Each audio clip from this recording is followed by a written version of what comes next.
Thank you. I want to ask you to do something, which is to contemplate the thoughts that come in your mind when I say the word Africa. Just think for a second. What thoughts come through your mind when I say Africa? My suspicion is that you're thinking poverty, disease, HIV/AIDS, death, conflict, genocide, and maybe even the last king of Scotland. I submit to you that that's one perspective.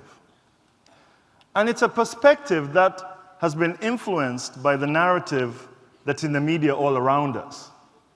If you ask me, what do I think of Africa? I think, well, 2 months ago, I saw a consortium of European energy companies ready to invest $500 billion to capture, trap, and sell the solar energy in the Sahara Desert. Opportunity. I look at a continent of 900 million customers, entrepreneurs. Can you guys survive on $1 a day?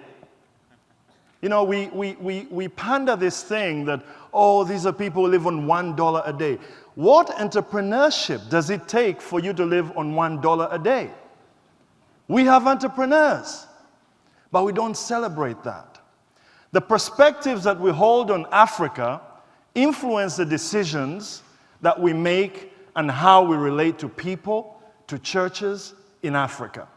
And as leaders today, it is my honor and privilege to try and deconstruct the narrative that has been going around about Africa, how people perceive it, and how we ought to perceive it going forward. Before I do that, I'd just like to clarify on a couple of issues. One, I'm going to talk about aid and how people present aid as a solution to Africa's problems, i.e. handouts. But I'd like to separate aid from the humanitarian assistance that people give when there are natural disasters and things like that. But I also like to talk about Africa. Given the time I have, I don't have time to talk about individual countries, so I'll speak of Africa. I appreciate it's 53 countries, 900 million people. But I'd just like to discuss it within that context of the continent. Now, in addressing the question of how do we best handle the solutions to Africa's problem, I think we need to go back a little bit in history. On November 15th, 1884, the German Chancellor Otto von Bismarck called a meeting of 13 European leaders in Berlin. It was known as the Conference of Berlin. And these guys basically sat around the table and said, okay, this is Africa. Now, how are we going to formalize and regulate colonialism? So the British said, well, I'll take Kenya. And Uganda looks lovely. And the Germans said, we'll take Namibia. The Portuguese said, we'll take Mozambique, Angola, and so on and so forth. This was what was known as a scramble for Africa, the petitioning of a continent. Look, you guys, you got to see some of those borders. It's like someone just got a ruler and just drew one long line and said, okay, this looks like a good border for Sudan. I mean, communities were split. Families were separated. I mean, you have a scenario where in Uganda, which is next to Kenya, you have a member of parliament, a minister in the cabinet in Uganda, having a brother next door in Kenya who is the vice president. Can you figure that out? I mean, two brothers who were split by a border. One's a member of parliament, a cabinet minister in Uganda, the other is a vice president in Kenya. You have a situation where by 1902, 90% of Africa was under colonial rule. How were the economies structured? The economies were structured to export raw commodities. We produce tea, we produce coffee, we produce cocoa. We don't process any of that. We just export it raw. That has been one of the defining aspects of our economies, why we've never been able to create value and why economies have been in the doldrums till now. Africa is a continent that produces products they don't consume. So they export these raw commodities. And they import and consume products that they do not produce. They haven't added value to. This is a backdrop of my company, Good African Coffee, which I founded in 2003, to try and address how African producers fitted into the global coffee supply chain. So what happened? We said it's about time that we invite people into a new conversation about how Africans are the people who are best placed to solve their problems through hard work, through innovation, and through bringing quality products to the global market. Great idea. So I said, what are we going to do? We're going to train the farmers to produce quality products that we bring to market. Everybody says, oh, some of the products coming out of Africa are not necessarily the best. So let's work with the farmers, train them. We drove 500 kilometers to Mount Rwenzori, which is in the western part of the country, to meet these farmers and to try and convince them to come into the program. We had little money, small staff, very little to go along with. When we got there, we talked to the farmers, and the farmers were suspicious. I mean, they said, look, what's all this talk about coming to train us? 50% profit share? And you're black. The guys who normally come here talking to us about change don't look like you. You're not an NGO. You're not driving a big Suburban 4x4. We don't trust you. I mean, I'm a development economist. I thought having a noble cause gets instant, immediate buy-in. But here were my own people. You know, there's this lady farmer, Rosemary. She had a little stubby finger. She would come up and go, you young people, we don't trust you these days. How can you talk about helping us? What's your agenda? And you know, we've got 100 people now saying, Rosemary, can we have this discussion in the office privately?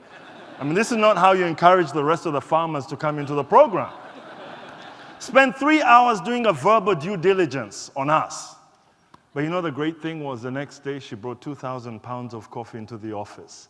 Finally, farmer by farmer, village by village, they bought into the vision and they became what we have now as 14,000 coffee suppliers into our company. Now, candid talk, when you don't have much money and you have a strong vision, and the integrity of candid talk is not just to share with people the truth of the circumstance.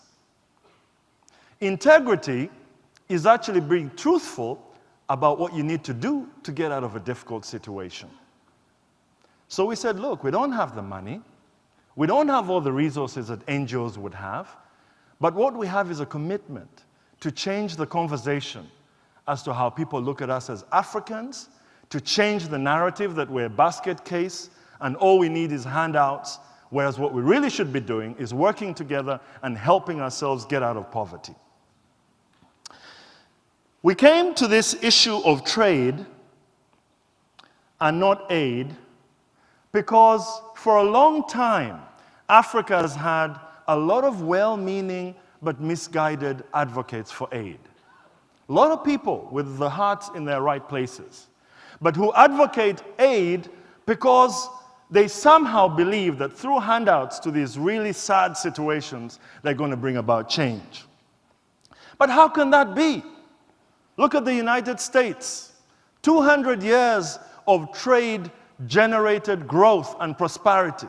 Look at the United Kingdom. Look at China. Look at India. Look at Southeast Asia.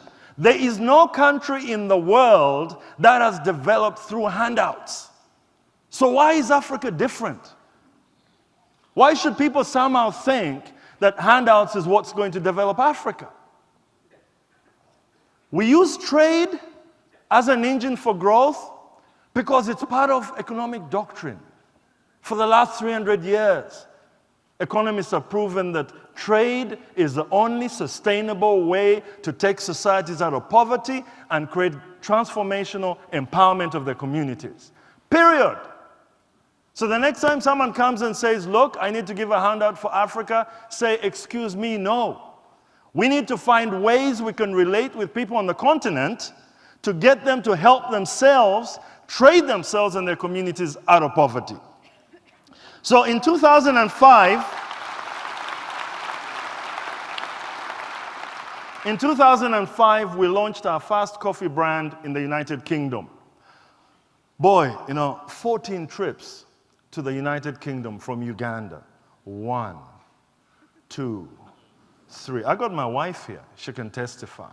14 trips on best behavior, the best English accent. Good morning. After one kind of example, after one meeting, one of the buying directors of a big supermarket said, "Jumping giraffes, that's an extraordinary presentation." 20 out of 20. So I thought, okay, do we have the deal? No, you need to come back again. So I'd go back home and Jackie would say, all right, enough of the stories. Have we got the deal or not? No. 14 trips. You see, even when you can make the case, when you can make the arguments, and you try and pursue the vision, these non-tariff barriers seem to be in the way, blocking your progress.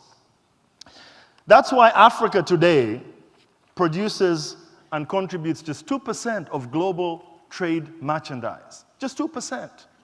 And if that's not enough, having buying directors who don't believe that you're capable of bringing a product to market, you've got the whole media thing. So I'll do these interviews on BBC, CNN, and they'll say, oh, wonderful stuff that you're doing in Uganda. Well done. Now tell us, how is the situation in Zimbabwe going to affect you? What am I supposed to do with Zimbabwe? I'm Ugandan.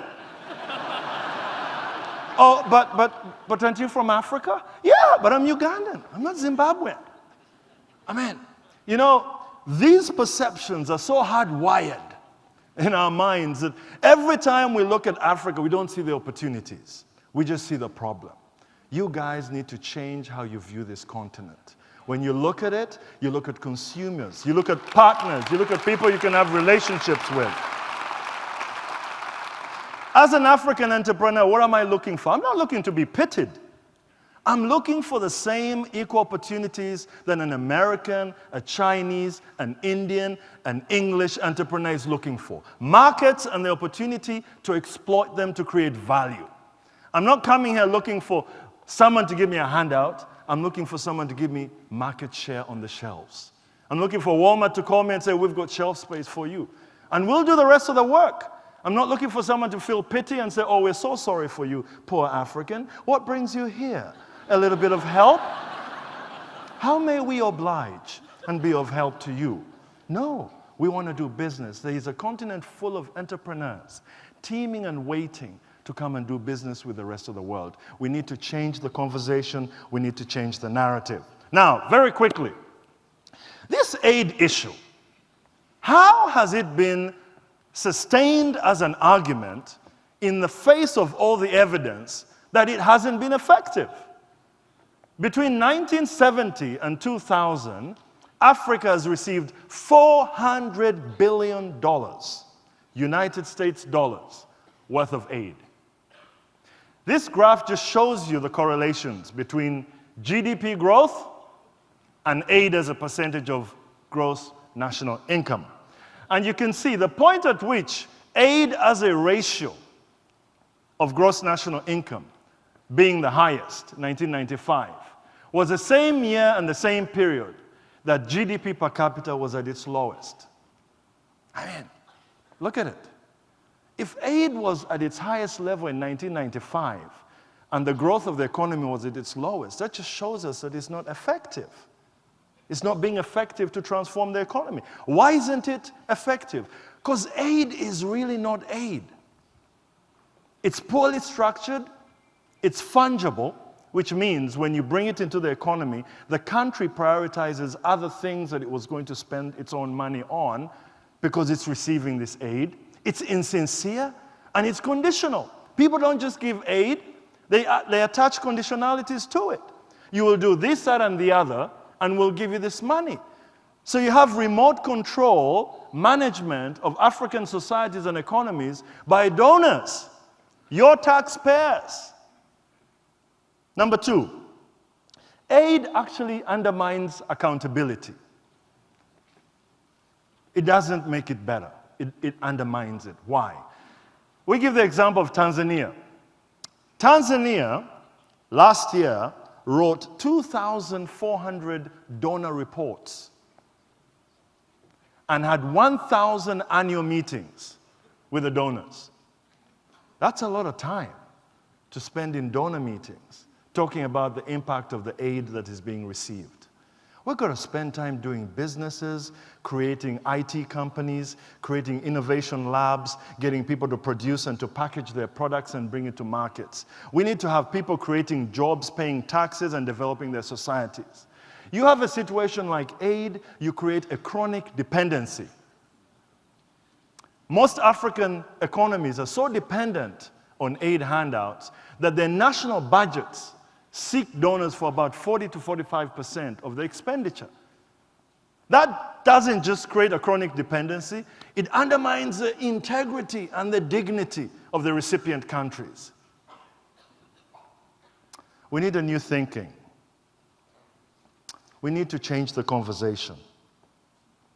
We need to get people thinking, what is the impact of our compassion? How do we affect change by being compassionate, at the same time retaining the dignity to those we're showing our compassion? You need to paint a different picture. You need to have a portrait of Africa as a continent of consumers, a continent of innovators, a continent of great products, a place that has been blessed with soils that you can grow anything.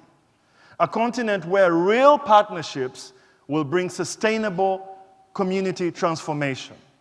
A continent where people will be treated equally, and through that equal treatment, they will be inspired to do something for themselves. The problem we had when we went to try and develop these farmer networks was because people have lost faith in themselves. When you keep telling someone you can't do anything for yourself, but to be handed out through kindness, that's what they begin to think. That's why when they looked at us, we didn't look like an NGO. We were local. And guys are saying, you can't help us. Help has always come from outside the country. So the people on the continent have developed a belief that the best people who can help them are those who come from outside. The conversation has to change. And I want to salute Bill Hybels and his team for inviting an African to talk about these issues. Because how many Africans do you guys see on CNN and all these other cable television networks talking about these issues? You see well-meaning guys who don't look like me. Doesn't mean their heart is not in the right place, but it just shows you if in the dialogue, in the discussion, in the debate, the Africans are not represented, how will we truly know what works or what doesn't work? You can make a difference today. You can go out and you can buy an African garment. You can buy good African coffee. Sorry, I wasn't punting there. Good African tea. You can buy African music. You can buy a product that is going to employ someone, keep a business going, allow us to impact our communities, and bring about change. You see, in Africa, sharing and caring for our communities is not something we recognize as social corporate responsibility. It's something that's rooted in our African value system. Can you imagine a society that has very little health care, very little education system? How do people get by? By stretching out and helping one another. Not because it's something that we look at as social responsibility, but because it's ingrained in our heritage as a people. So if we do business with you, we will take care of our people. And the best way to help us take care of ourselves is through trade and not aid. My prayer today is that you will reconstruct the narrative that's been in your minds. The narrative that says kindness must be demonstrated through handouts. No. The best kindness you can demonstrate is by helping people help themselves. That's how you, as a world developed,